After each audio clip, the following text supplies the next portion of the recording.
Ready for year 2? Yeah, you're not going to be able to close that. I'm glad I got that on film.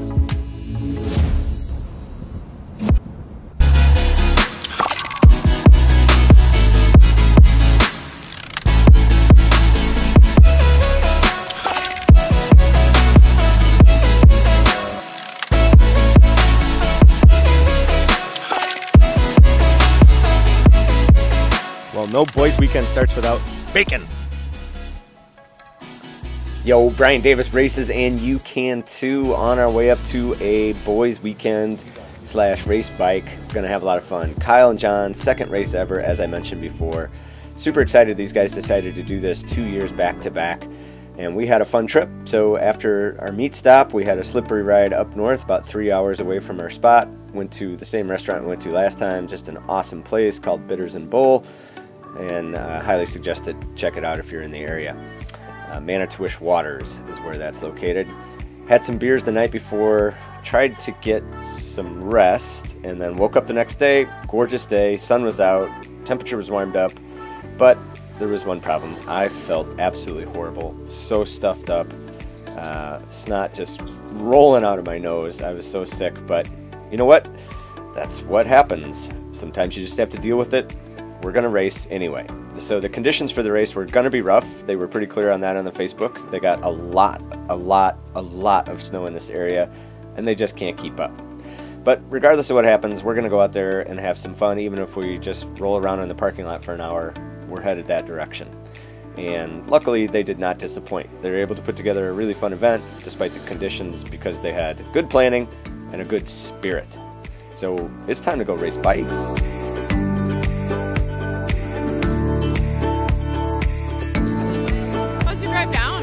Good. We also had one very important thing to pick up at this race. New bike day, Johnny. Yes, new bike day. New bike day. New bike day. John got a new bike today. So last year we had John's first race and Kyle's first race. Thanks for manning the camera, Kyle. And now we're back to the same race for race number 2 for these guys. And I think they're getting hooked because this year we sold one bike. We had interest in selling another bike. I think by year 3 we're going to have bikes and multiple races going on per year. Yes! The plan for today, because they got so much snow up here, is that the race may or may not take place. Not 100% sure, but we do know we're going to have a fun time riding trails with a whole bunch of people. So it looks like they're going to have us just ride around a bunch until maybe the trails get nice, and if they don't, then we'll just keep riding around and drinking beer and having fun. If they do get nice, then they'll do some sort of race, but I'll take it, man. It'll be fun. Get that in. I'll have to go ride there and then get a video.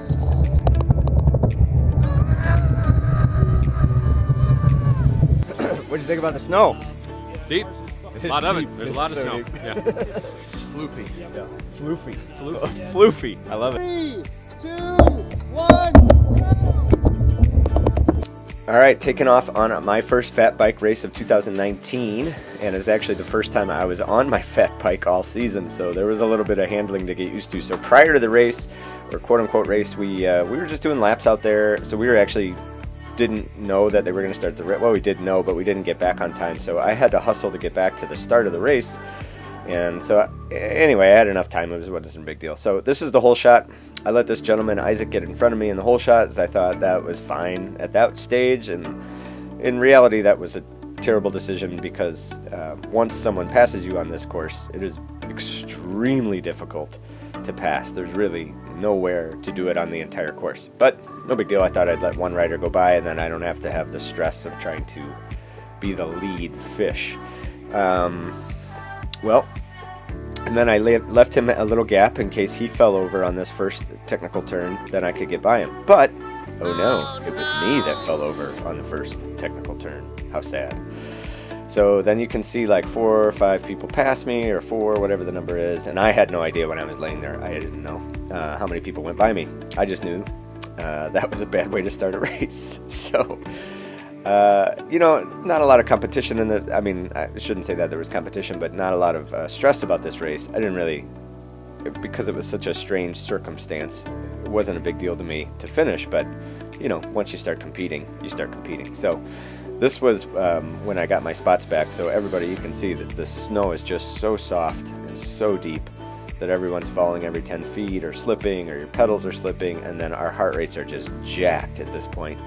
And so this is when I make my big pass of the whole race, past 2 people, and I'm working on getting my 3rd one here, but he doesn't want that to happen, so he stops me, which is fine, and I'll get it back little by little later on. But that was the name of the game, is just, there really wasn't much you could do, despite tire pressures or width of tires, there just wasn't much you could do. So this area's had over 100 inches of snow, just in February, I think, is the statistic. It's just a crazy amount of snow, so there's just no way they can keep up. And then the night before, in our slippery drive up, they probably got another 3 or even 4 inches the night before. So yeah, that's tough. And so we had this theory where we would do this pre-ride for the course enough times that it might pack it down, and obviously you can tell a lot of people would fall off instead of ride. So you get a lot of post holes, which make it very difficult. For those who don't know, a post hole is when someone has to get off their bike or dismount and their foot shoots right through the snow, so you end up with a big divot in the trail. Anyway, that's just what that is, but there was really nothing you could do about it on this course on this particular day except smile and try to have as much fun as you can. So what they did is they just made this race only 1 lap, which was the longest half hour of my life, I think. Really close to it, at least. It was a brutal physical effort because you'd fall so often, you'd get back up, you'd pick up your bike, you'd run for 15-20 yards to get past the mucky stuff to be able to remount your bike, and my heart rate was absolutely spiked. I will say this about my experience with Trainer Road so far this year: my heart rate was exceeding anything that I hit last year for long stretches of time, and I actually felt really, really good. So I think the Trainer Road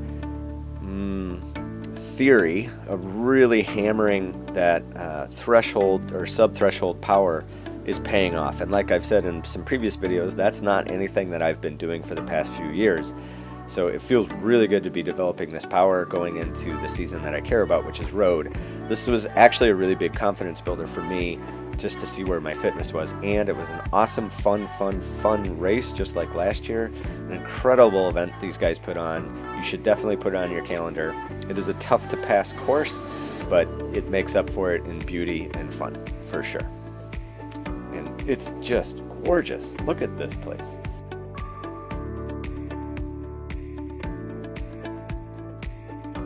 Alright, arriving for my 2nd place overall. Listen, if you like what I had to say today, please subscribe to the channel, hit the little bell icon so you're notified when I put out new content. And remember, my mission is to help grow our sport, grow our knowledge, and grow our fitness. It's not worked that hard in a long time. Oh, baby. Nice job, man. Congratulations. Thanks. That's cool. First in your age bracket? I cyclocrossed by you guys. I'm like, yeah. There's nothing else I can do here. I'm just going. Yeah.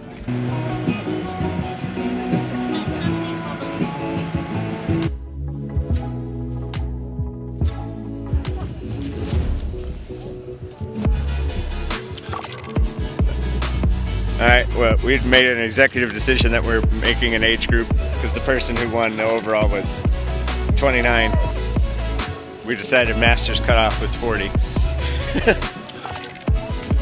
Yay! Woodles. I'm keeping with my 2. I feel like that's appropriate. Yeah. So, I'll take it. There'll be an asterisk by it, alright? Fine. Asterisk.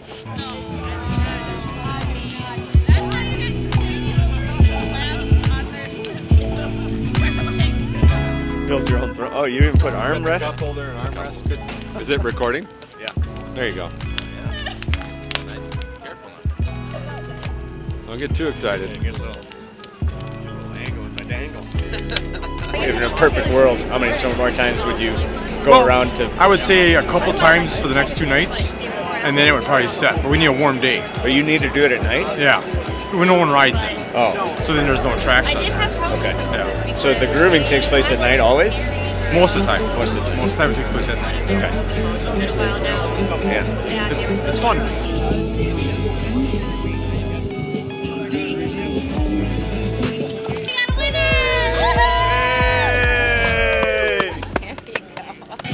Blake, I'll do it. There you go. what if I win?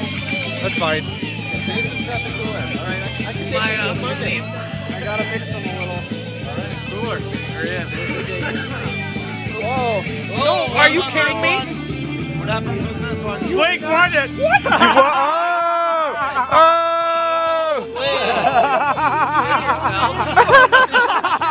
He picked himself. Awesome. It was clean. Can't believe it. It was clean. It was clean. We got it on